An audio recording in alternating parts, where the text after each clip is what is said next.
صلوا على الحبيب المصطفى. حد قبل كده قال لكم ان الفطير الشرقي بيتعمل ببياض البيض؟ ايوه، بيتعمل ببياض البيض زي ما انت سمعتي كده، وكمان في الطاسه مش في الفرن، اسهل من السهوله. فصلي على الحبيب المصطفى، حطي لايك حلو للفيديو دوت ونبدا ونقول بسم الله. اول حاجه عندي نص كيلو من الدقيق. هنا انا بعجن بالعجان لان انا عندي وتر، الحمد لله والشكر لله يا رب، مقطوعه في ايدي فانا ما بقدرش اعجن خالص. فهنا عندي نص كيلو من الدقيق، عليه رشه حلوه محترمه كده من الملح، ورشه من السكر. رشه السكر تكون خفيفه والملح اكتر منها لان ده فطير حادق مش حلو، على عكس تماما في عجنه وفرده وفي كل حاجه عن الفطير العادي. هنا هبدا اشغل العجان يعجن لي بس او يقلب لي المواد الجافه. اثناء بقى ما هو بيقلبها كده ابدا احضر انا اللي انا هحطه على الدقيق، اللي هو ايه بقى واللي كلكم استغربتوا في التعليقات بتاعت امبارح. هقول لكم. هنا عندي كوبايه الا ربع من الميه، وما تكونش دافيه ولا حاجه، ميه من الحنفيه. هفتح البيضه كده تكسيره بسيطه، وهبدا اخد شويه من بياض البيض زي ما انتم شايفين كده. بصوا شويه صغيرين قوي.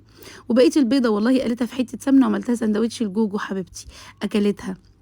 هبدأ بقى هنا اخد بياض البيض مع الميه دي وانزل بيها كده. بصوا شقشق شقشق كده بالراحه لغايه ما العجينه تلم وتكون معايا ماسكه كده بالشكل ده. عايزه اقول لكم ملمس العجينه بتاعت الحادق مختلف تماما عن الدقيق قصدي الفطير اللي هو المشلتت العادي. هسيبها بس ترتاح لمده ربع ساعه، ربع ساعه بالكتير، وقطعتها عباره عن قطع كده. بصوا لما اتعجنت حلو بتطلع معايا بالجمال ده، ولازم تكون معايا بالنعومه اللي انتوا شايفينها دي. هبدا اكورها كده على الرخامه بالمنظر ده، وابدا احطها عندي في صينيه او في صاج.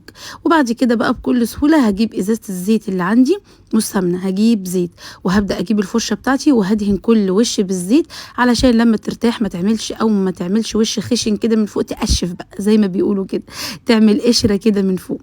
هغطيها زي ما انتوا شايفين وهسيبها لمده نص ساعه. اثناء ده كله كنت انا حضرت حشوه عندي لحمه مفرومه وعليها فلفل وكده وتوابل وحاجات من دي، اي حشوه انت تحبيها. وكمان جبت نص كوبايه من الزيت وعليهم معلقتين سمن بلدي. ايوه، الفطير الشرقي ما بيحبش سمنه كتير، بنكتر الزيت عن السمنه.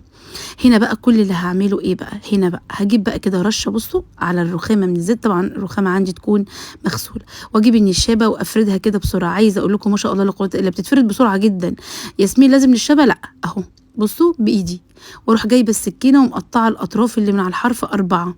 دي جبنه موتزاريلا، قطع لحمه مفرومه وطماطم وفلفل الوان، فلفل الوان وبس كده. وبدات بصوا بعد ما ربعتها بالشكل دوت اهو ابدا افردها في طاسه تكون مدهونه، واروح رافعاها على النار. ارفعها على النار، نار ايه يا ياسمين؟ نار متوسط. واقلب بقى يا معلم، اقلب في ثانيه الا ثانيه. عقبال ما دي اتعملت كنت والله عارفه فردت التانيه وراها، وكانوا الولاد جابوا البيبس وايه وتك تك كده بقى بسرعه بسرعه. ما شاء الله كانت مقرمشه وخطيره. ياسمين بياض البيض بيعمل ايه؟